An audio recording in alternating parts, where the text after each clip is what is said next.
lorsqu'on me l'a dit, franchement, dans les premiers instants, je n'y croyais pas trop parce que je stressais. Mais après, lorsqu'on m'a dit que c'était confirmé, j'étais très contente et très heureuse et aussi très fière de moi parce que j'ai rendu fière toutes les personnes qui m'ont soutenue dans ce projet.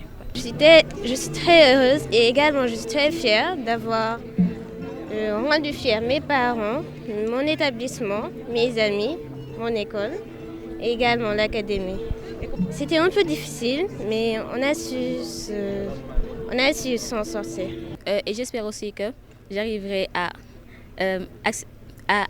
accéder au domaine que je voudrais et rendre fiers les filles et les femmes et aussi pouvoir être un exemple pour elles, Inch'Allah. Je veux et j'ai l'intention de maintenir ce défi, de rester à l'école dans les matières scientifiques, que ce soit en mathématiques, en sciences physiques, en sciences de la vie et de la terre, en tout. De ce que j'ai entendu l'inspecteur d'académie décrire comme situation, et après l'entretien que j'ai eu avec les jeunes filles, je suis très très optimiste. Je suis absolument optimiste. Elles ont toutes les capacités, elles ont la conscience, elles ont le savoir-être. Et il suffit juste que nous parents, nous qui encadrons l'éducation, nous qui encadrons un peu la destinée du Sénégal, qu'on leur donne les moyens de faire aboutir leur projet et de concrétiser leurs aptitudes. J'ai discuté tout de suite avec Madame le gouverneur qui me faisait comprendre que pour beaucoup, après le bac, en fait, elles sont un peu dans le désert, dans le néant. Donc ça demande une préparation pour aller au-delà du bac scientifique et très, très tôt, et pour avoir une idée de ce qu'on a envie de faire, comprendre comment y arriver et donner le complément de conditions que les parents doivent apporter pour que le projet puisse aboutir. Donc moi, je suis absolument optimiste pour ces jeunes filles que je vois, que je côtoie tous les jours. Nous savons que la scolarisation des filles est une réalité maintenant. Les filles sont en majorité scolarisées, mais à l'analyse des données, on se rend compte qu'elles sont sous-représentées dans les domaines scientifiques.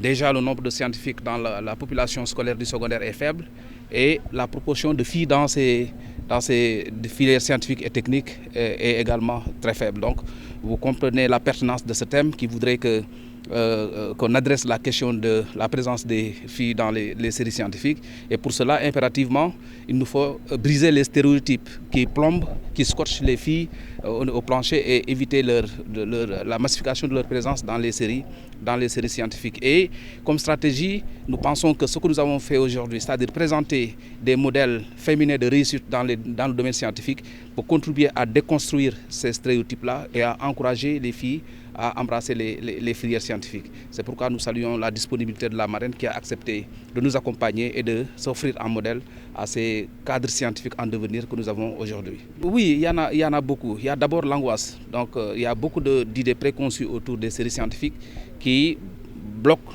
généralement les élèves de manière générale, mais encore mieux des filles. Mais en plus, la particularité des filles, c'est qu'il y a un certain nombre de violences basées sur le genre, de stéréotypes sexistes qui font que vraiment, en tout cas, qui les empêchent d'exceller dans les filières scientifiques. Tout à fait, la scolarisation des jeunes filles est une priorité de l'État du Sénégal et cela depuis des années. Et nous avons pu le voir à travers les statistiques qui montrent que la scolarisation des jeunes filles est progressivement à la haute et aussi qu'on observe un taux de présence qui est particulièrement élevé des filles à l'école comparé à la présence des garçons. Par rapport aux matières scientifiques, ça reste un défi parce que comme nous le savons, la filière scientifique a été pendant longtemps pensée comme étant l'apanage des garçons, ce qui n'est pas réellement le cas. Et c'est pour cela que cette initiative, à savoir les concours Miss Mathématiques et Miss Sciences, tendent à renverser cette tendance-là et à montrer que effectivement les jeunes filles, aussi bien que les jeunes garçons, sont capables de comprendre et d'exceller dans les sciences. Donc pour poursuivre ces initiatives, c'est bien d'identifier les talents, c'est bien d'identifier nos petites pépites, mais il nous faudra, pour renforcer et pouvoir bénéficier de ces talents-là, poursuivre l'encadrement, faire un suivi et pouvoir bénéficier de tout ce que ces jeunes filles, mais également les jeunes garçons pourront nous apporter pour le développement de notre pays.